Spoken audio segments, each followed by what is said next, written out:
Oh, perfectionism. How do we overcome that? How do we get over that hump of that self-defeating thought that we're never good enough, yet we always need to do more, right? How do we get through that? This and more in today's episode.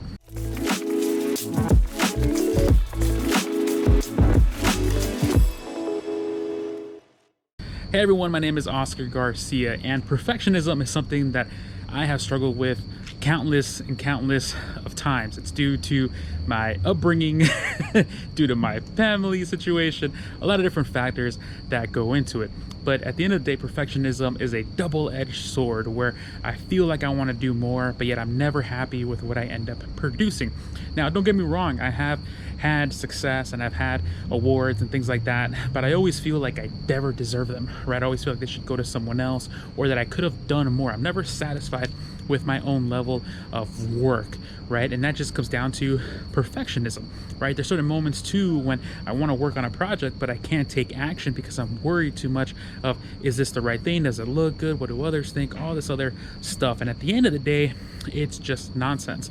So what do I do for perfectionism and overcoming that? And the reason I'm shooting this video in the dark is because this is something that bothers me. Like, I don't want to do this here, but again, it's to illustrate the idea of perfectionism, that it doesn't have to be perfect, you just got to get it going, right? It's all about taking action.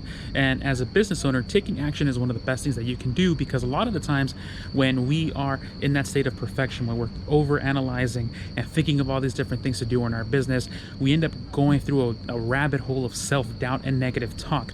Don't do this, don't do that. Is this the best way to go forward? Maybe we should look at these numbers, da da da da da da. And at the end of the day, it's all nonsense, because it's all theory. It's all theory, right? It isn't real. It isn't real until you start taking the action to understand what it is that you actually should be worried about. So for me, whenever I'm in a state where I need to make a decision and I'm stressing out over, is this right? Is this wrong? I definitely do my due diligence beforehand, but at the end of the day, I no longer take as much time to make a decision. I know ultimately where I want to go, what I want to do, and I'm looking for things that are going to help me get there either faster or easier. And if it doesn't align that, it's not for me. So at the end of the day, what you got to think about is, where are you trying to go? What's your destination? What are you trying to achieve? And really take a moment to think about that.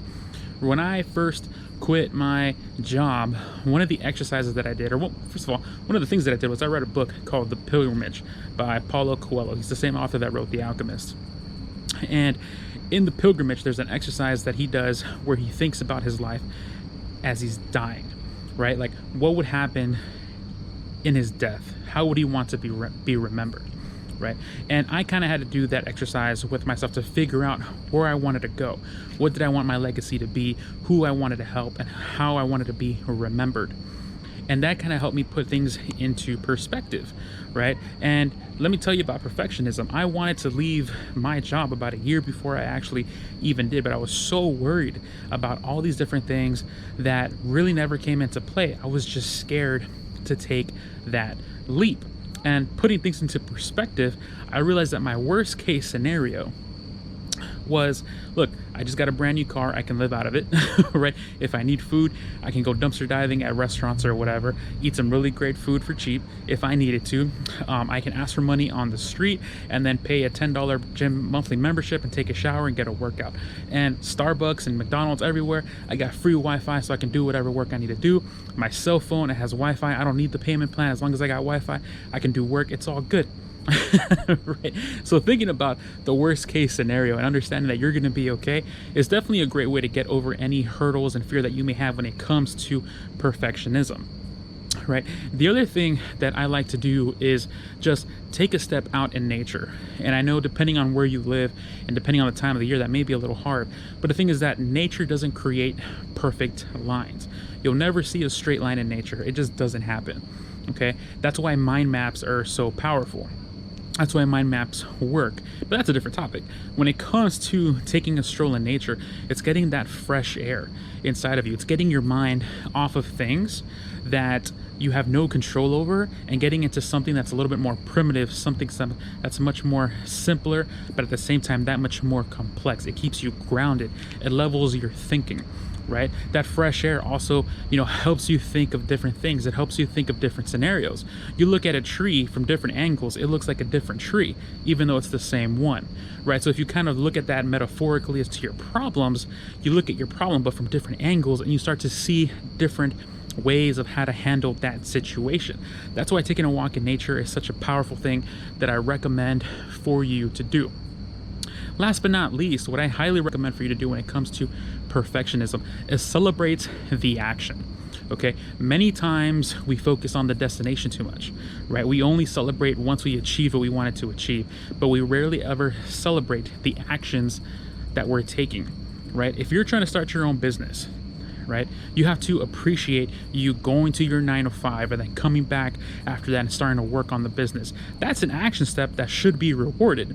So reward yourself, right? Reward those action steps. If you're trying to scale a business and you're reading book after book and you're trying to analyze things and figure out what's the best strategy to scale a business, reward yourself for taking those actions, because that's going to create a positive feedback loop in your brain to keep doing the hard work, to get over your perfectionism, to look as to taking action as a way to get over any hurdle that you may have. You see, perfectionism typically gets a bad rap, right? Because you tend to overthink and overanalyze everything.